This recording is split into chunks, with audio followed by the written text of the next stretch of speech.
Mradi wetu kama ambavyo umetangulia kusema ndugu mwandishi, katika njia kuu kuna jumla kilomita 411. Hizi kilomita 411 zimegawanywa katika vipande, tunavita section kubwa 6. Hapa tulipo kwanza tupo katika section namba 2A, kwa maana ya kipande kuanzia kilomita 55 mpaka kilomita 119. Na hapa kama ambavyo unaona tunaendelea na ujenzi. Kandarasi ameanza kujenga baadhi ya vivuko na miundombinu ya kupitishia maji kama makalavati, lakini pia kandarasi ameanza kujenga tuta la reli.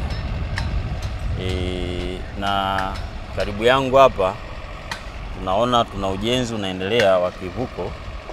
Hiki ni kivuko kikubwa chenye upana wa mita 14 na kimo kwa maana headroom ya mita 5.5. Pamoja na uwepo wa hivi vivuko vikubwa vya magari, lakini pia tunajenga vivuko rasmi kwa ajili ya waenda kwa miguu, baiskeli, hata pikipiki, na pia kwa ajili ya wanyama.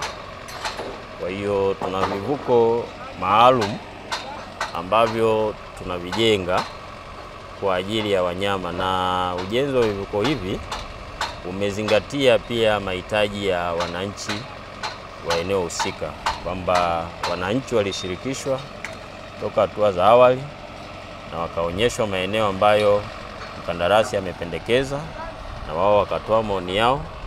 Baada ya maoni ya wananchi ndiyo tukaja sasa na awamu ya pili ya ujenzi wa vivuko hivi.